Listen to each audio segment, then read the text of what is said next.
성경의 숲을 걷다 오늘은 열왕기상 20장입니다. 일찍부터 이스라엘 백성들에게는 여호와 하나님에 대한 기본적인 신앙 고백이 있었습니다. 애굽 사람이 우리를 학대하며 우리를 괴롭히며 우리에게 중노동을 시키므로 우리가 우리 조상의 하나님 여호와께 부르짖었더니 여호와께서 우리의 음성을 들으시고 우리의 고통과 신고와 압제를 보시고 여호와께서 강한 손과 편팔과 큰 위엄과 이적과 기사로 우리를 애굽에서 인도하여 내시고 이곳으로 인도하사 이 땅 곧 젖과 꿀이 흐르는 땅을 주셨나이다. 하나님께서는 온갖 수모와 고통을 당하던 이스라엘 백성들을 구원하셔서 마침내 때가 되어 가나안 땅으로 인도하셨습니다. 하나님께서는 그들에게 법을 주시고 하나님께서 온전히 통치하는 나라를 세우기를 원하셨습니다. 그러나 이스라엘은 하나님의 뜻을 제대로 이행하지 못했어요. 그들은 그곳에서 하나님 나라를 지향한 것이 아니라 세상 나라를 지향하고 있었기 때문이었어요.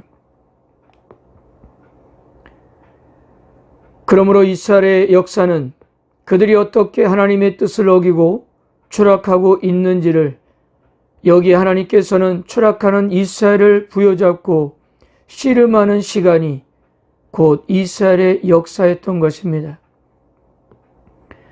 그 과정에서 하나님은 때론 이스라엘을 회개하게 하려고 이방 민족을 들어 징계하기도 하시고 때론 이스라엘 편에 서서 이방 민족과 싸우시기도 하셨어요. 오늘 열왕기상 20장에 나오는 아합과 아람 왕 베나닷의 싸움은 이런 과정을 보여주고 있습니다. 앞장에서도 이야기한 것처럼 아합은 북이스라엘의 왕들 중에 가장 최악의 왕으로 뽑힙니다. 그런데 보세요. 그렇게 최악의 왕이 다스릴 때 하나님은 엘리야를 비롯한 당신의 종들을 수없이도 보냈다는 거예요. 오늘 20장에는 엘리야의 모습은 나타나지 않지만 13절 한 선지자가 있었고 28절 하나님의 사람도 있었고요.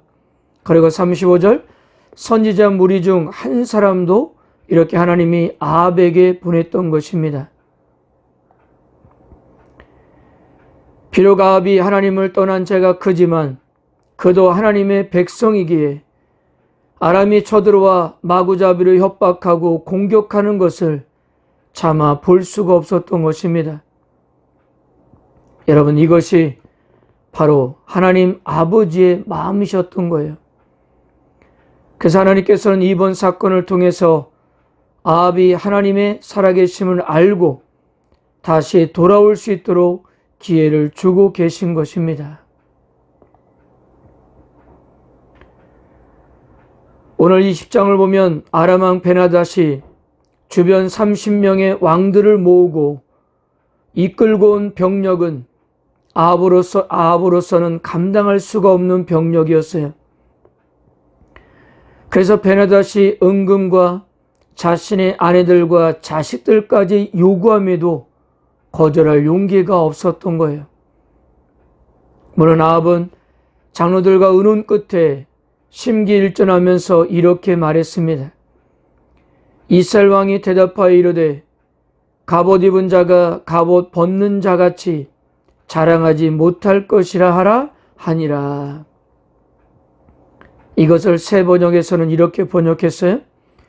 참 군인은 갑옷을 입을 때에 자랑하지 아니하고 갑옷을 벗을 때 자랑하는 법이다. 즉 전쟁의 결과는 두고 봐야 한다는 의미였던 거예요. 자, 이때 한 선지자가 찾아왔고 지푸라기라도 잡고 싶은 심정으로 아합은 선지자의 지시대로 순종을 해서 결국 전쟁에서 승리할 수가 있었습니다. 아람 왕 베나닷은 아합의 진영에서 사람들이 나온다는 보고를 받고도 신경도 쓰지 않았습니다. 이것은 그럴 정도로, 그 정도로 아합의 군대를 우습게 보고 있었다는 거예요. 자신들의 병력이 막강했기 때문입니다. 그러나 하나님께서 아합의 군대와 함께 하시니 전혀 뜻밖의 결과가 나왔던 것입니다. 첫 번째 전쟁에서 패한 베나닷은 심기일전에서 다시 쳐들어오는데요. 예상하지 못했던 첫 번째 패배의 원인을 분석하고 이스라엘의 신 여호와는 산에서 활동하는 신이기 때문에 평지에서 싸운다면 자신들에게도 승산이 있다고 생각했습니다. 자, 두 번째 쳐들어온 병력도 한번 보세요. 27절입니다. 이스라엘 자손은 두 무리의 적은 염소떼와 같고 아람 사람은 그 땅에 가득하였더라. 결코 이 역시도 아합과 북이스라엘 백성들이 감당할 수 없는 규모였던 거예요. 그러나 하나님의 사람의 말씀대로 이번도 아합이 승리할 수가 있었습니다. 근데 문제는 그 다음에 일어납니다. 전쟁의 승리는 아합이 잘해서가 아니라 하나님의 간섭하심과 도우심 때문이었는데 아합은 마치 자신이 잘나서 전쟁에 승리한 줄을 착각했던 것입니다. 분명 하나님께서는 당신의 종들에게 이렇게 말씀하셨어요. 이 전쟁으로 내가 여호와인 줄을 알리라. 즉 하나님의 하나님 되심을 알게 될 것이다 하였어요.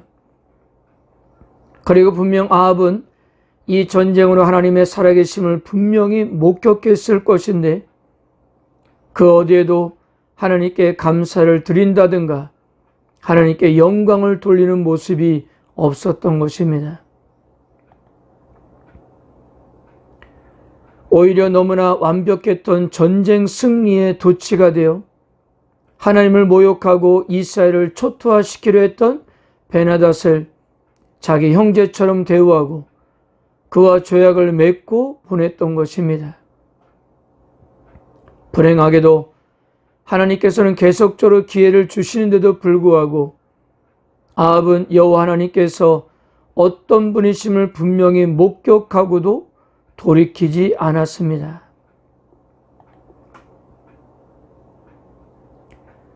하나님께서는 이런 아합에게 선자를 보내서 심판을 선언하셨습니다. 42절입니다. 그가 왕께 아뢰되 여호와의 말씀이 내가 멸하기로 작정한 사람을 내 손으로 놓았은즉 내 목숨은 그의 목숨을 대신하고 내 백성은 그의 백성을 대신하리라 하셨나이다. 여기서 멸하다는 헤렘이라는 단어로 진멸하다는 의미입니다.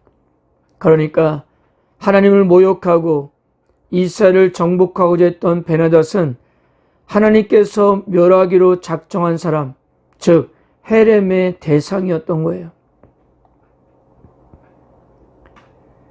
이러한 자를 살려보냈기 때문에 하나님은 베나닷을 멸하는 대신에 그를 살려둔 아합을 심판하겠다고 하셨고요. 진멸의 대상인 아람 백성의 목숨 대신 북이스라엘의 목숨을 취하겠다고 하셨습니다. 여러분, 그런데요, 이런 하나님의 엄중한 심판의 메시지를 들었다면 일반적인 하나님의 백성들이라면 그 앞에 엎드려 회개하고 자복했을 것인데요, 아합은 전혀 그러지 않았어요. 43절 보세요. 이스라엘 왕이 근심하고 답답하여 그의 왕으로 돌아가려고 사마리에 이르니라. 우리 성경에서는 근심하고 답답하여라고 표현했지만 더 정확한 표현은 마음이 상하여 화를 내면서 돌아갔던 것입니다. 내가 왕이고 내 마음대로 하는데 무슨 상관이냐는 의미가 아니었을까요? 하나님의 간섭은 전쟁까지만이고 더 이상은 간섭하지 말라는 뉘앙스입니다. 결국 미비한 군사력으로도 2번이나 승리했던 아합은 제대로 준비된 군사력을 앞세웠던 3번째 전쟁에서는 오히려 패하고 죽음을 맞이한다는 사실이었어요.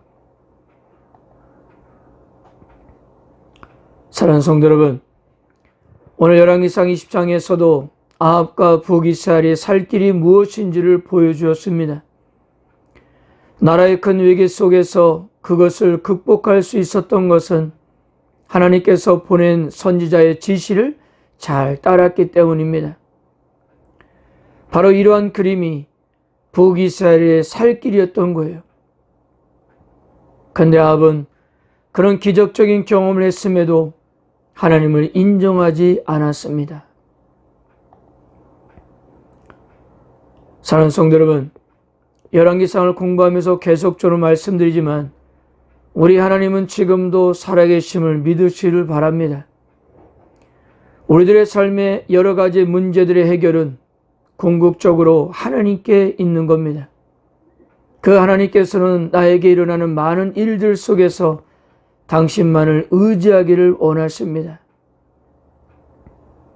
오늘도 나의 삶의 주인이신 예수님을 인정하면서 우리가 살 길도 그 주님을 믿고 순종하는 길밖에 없음을 기억하십시오. 오늘 하루도 여러분들의 그 믿음에 우리 주님은 함께 하실 것입니다. 아멘.